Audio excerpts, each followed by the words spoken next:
Salam sejahtera bagi kita semua. Sebelumnya perkenalkan, nama saya Rotama Lasmalinda Sianipar dengan NIM C1B022180.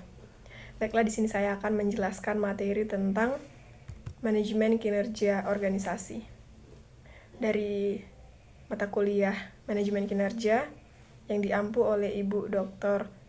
Sri Rosita SEMM. Nah, apa sih manajemen kinerja organisasi itu sendiri? Manajemen kinerja organisasi adalah sebuah proses sistematis yang digunakan untuk memastikan bahwa kegiatan organisasi sesuai dengan tujuan strategis yang telah ditetapkan. Fokusnya adalah pada perencanaan, pemantauan, pengukuran, dan peningkatan kinerja organisasi secara keseluruhan, baik dari sisi individu, tim, maupun unit kerja. Menurut Armstrong 2009, performance management is a strategic and integrated approach to delivering sustained success to organization by improving the performance of the people who work in them and by developing the capabilities of them and individual contributors. Kemudian tujuan manajemen kinerja sendiri yang pertama menyelaraskan tujuan individu, tim, dan organisasi. Yang kedua, meningkatkan efisiensi dan efektivitas operasional. Yang ketiga, meningkatkan akuntabilitas dan transparansi. Yang keempat, memberikan dasar untuk penghargaan dan pengembangan SDM. Yang kelima, memperbaiki proses kerja melalui evaluasi dan umpan balik.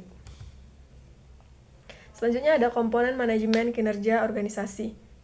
Yang pertama ada perencanaan kinerja atau performance planning dengan menetapkan tujuan strategis, indikator kinerja utama atau KPI, dan ekspektasi kerja.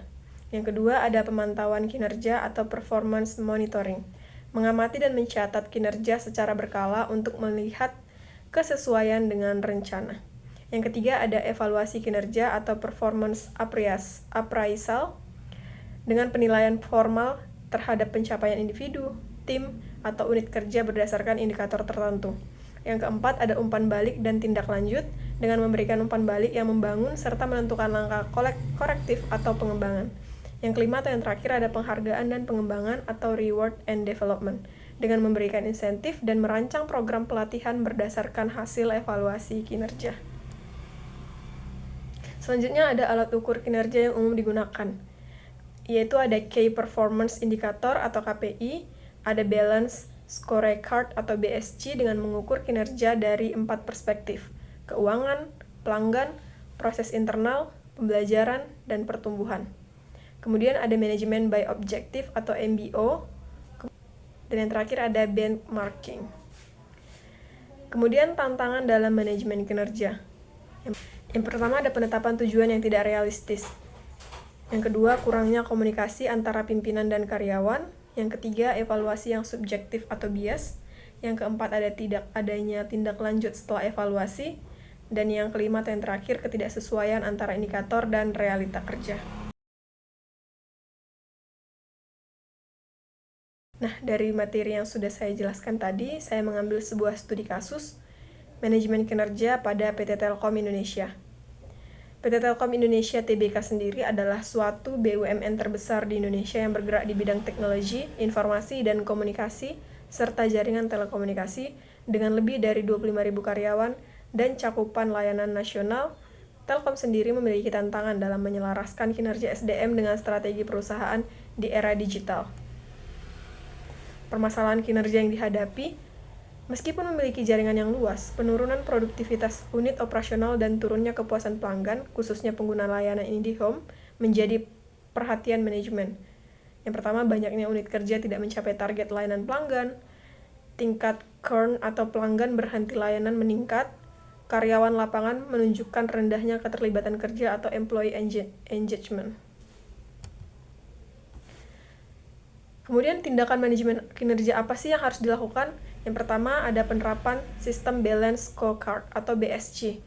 Telkom menggunakan BSC untuk menyelaraskan kinerja individu dan unit kerja dengan visi perusahaan melalui 4 perspektif utama. Yang pertama ada keuangan dengan pertumbuhan pendapatan dan efisiensi operasional.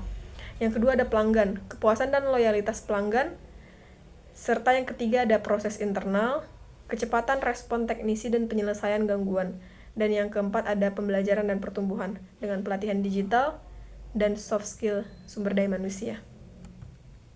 Kemudian, penilaian kinerja berbasis KPI atau digital. Setiap karyawan memiliki KPI yang terukur dan dipantau melalui sistem My Performance. Contohnya indikator untuk teknisi. Berapa jumlah gangguan diselesaikan per hari, rata-rata waktu respon pelanggan atau SLG, nilai kepuasan pelanggan atau CSAT. Nah, hasil dari setelah implementasi tindak manajemen kinerja yang dilakukan, setelah 1 tahun penerapan sistem manajemen kinerja yang terstruktur, Telkom mencatat indikator sebagai berikut. Rata-rata CSAT IndiHome pada tahun sebelum 2021 sebanyak 78%, setelah 2022 meningkat menjadi 90%. Kedua, rata-rata gangguan terselesaikan. Sebelum 2021 sebanyak 2,1 per hari, setelah 2022 ada sebanyak 3,8 per hari. Skor employee engagement sebelum 2021 sebanyak 62%, sedangkan setelah 2022 meningkat menjadi 81%. Yang kemudian ada churn rate pelanggan sebelum 2021 sebesar 12%. Nah, setelah 2022 menurun menjadi 7%.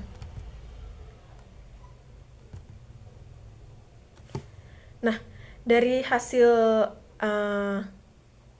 manajemen kinerja yang dilakukan, Telkom berhasil menerapkan prinsip manajemen kinerja modern dengan pendekatan strategis, integrasi, dan digital yang menyatukan kinerja organisasi, unit, dan individu dengan sistem yang transparan, evaluatif, dan berbasis data. Organisasi tidak hanya meningkatkan output kerja, tetapi juga memberdayakan SDM dan meningkatkan kepuasan pelanggan. Dari studi kasus PT Telkom Indonesia tersebut, dapat diambil kesimpulan bahwa PT Telkom Indonesia menunjukkan manajemen kinerja yang efektif memerlukan sistem yang terukur, konsisten, dan adil.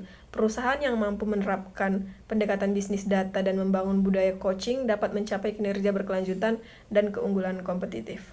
Mungkin itu aja yang dapat saya sampaikan pada materi kali ini. Sekian dan terima kasih.